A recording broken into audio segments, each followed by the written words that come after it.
What the fuck? Steam Deck?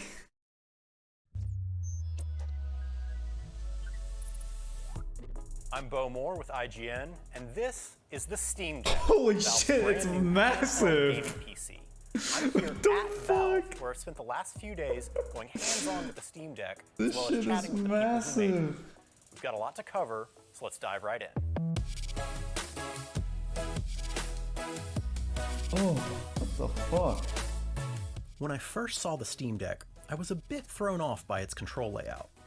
The thumbsticks are in line with the D-pad and face buttons, which looks a bit odd when you're used to the more offset angle found on most controllers. However, as soon as I held it myself, the layout felt completely natural. The full-size thumbsticks felt precise, and while the D-pad wasn't quite as clicky as I'd like, it was fully serviceable for rounding out some quarter Is that like a circles touchpad? against Gears Drive. Similarly, the face buttons and bumpers all felt solid and served me well through a few runs of Hades. The triggers did feel a little bit squishy for my taste, but it's worth noting that I was using a non-final hardware unit, so it's possible that things might thing's a improve there fucking as Valve tweaks absolute the deck unit. before launch.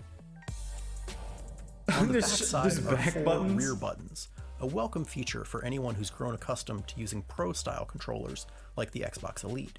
These, like the rest of the buttons and other inputs, can be fully customized to whatever you Dude, like. this thing is thanks to fucking Steam Input. thick. Valve's commitment to making useful custom key bindings available for almost any controller layout.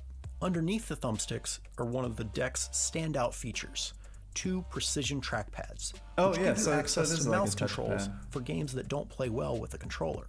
The trackpads here are an evolution of the same technology that we've been working on since the Steam controller days and experimenting with internally.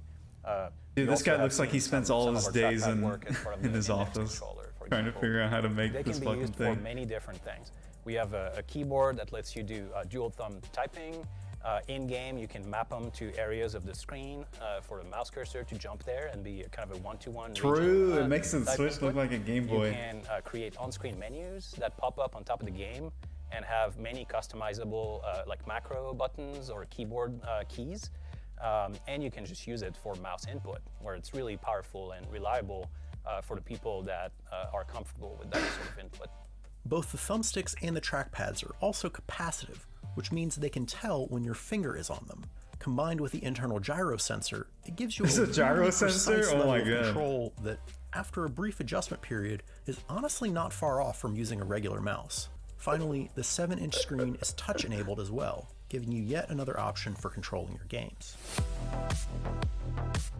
The Steam Deck will draw immediate comparisons to the Nintendo Switch, but while it might look like a handheld console, Valve's device has much more in common with a desktop gaming PC. The Steam Deck runs a custom version my of God. Steam OS that gives you a console-like experience on the surface, but under the hood is a full-blown PC. It's a PC. We don't think people should be locked into a certain direction. It's a or certain PC? set of software that they can install. If you buy a Steam Deck, it's Dude, a what PC. kind of You can limits want can on this it. game hit, You dude? can attach any What are the peripherals you want limits? to it. What are the Maybe a better limits way of to this think about it console? is that it's a small PC with a controller attached, as opposed to a gaming console. This means you can do pretty much anything on it that you can do at your desk. Plug in a mouse and keyboard? dang. Yep. Tab out of your games to a browser or video? Sure. Load up third-party programs or even other game stores?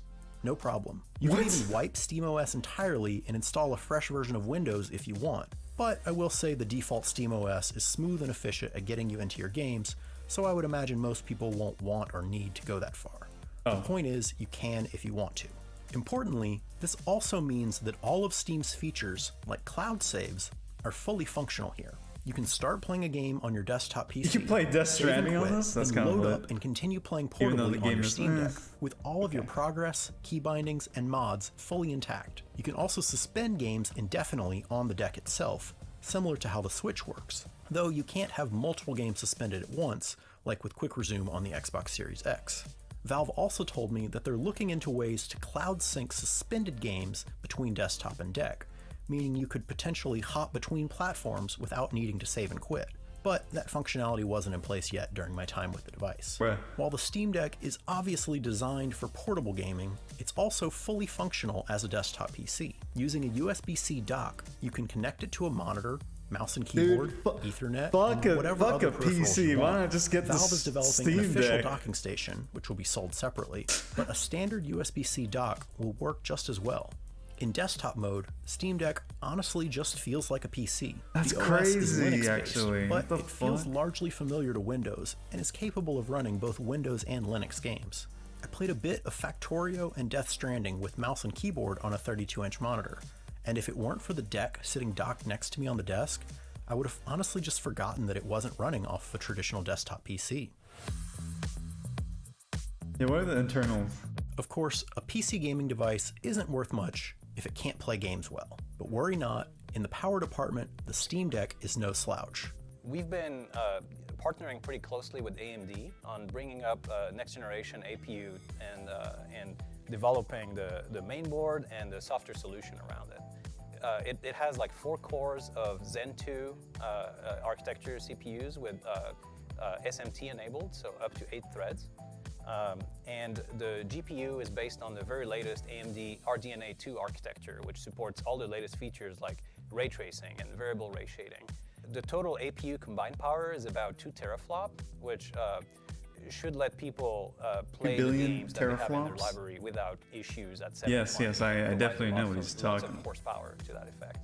2 teraflops puts the Steam Deck in the ballpark of the Xbox One and PS4. In practice, it's actually more impressive than that. Since it targets a 720p resolution, which is more than enough for the 7-inch screen, the Steam Deck is able to play current-gen PC games at medium to high settings at smooth frame rates. While I wasn't able to run benchmark tests during my hands-on time, I played Death Stranding, Doom Eternal, Control, and several others, all of which looked great and played smoothly. The deck comes in 3 different models, but power-wise they all have the same internals. The only difference is in storage space. The base model has 64 gigs of storage for $399. Moving up to the 256 gig model costs $529, while the top end will cost $649 for 512 gigabytes. Dude, that's more All than a 3 storage PS5. devices are SSDs. However, the 256 and 512 gig models use an NVMe drive for even faster load times.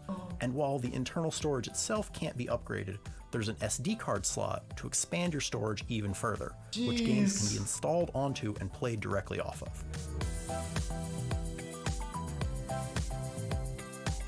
The Steam Deck will be available this holiday season with reservations. That's Gabe Newell. That's Gabe Newell. We've got a lot more coverage planned all month long, so for all that and more, What the right fuck here. happened to him, dude? He looks like fucking Santa Jesus.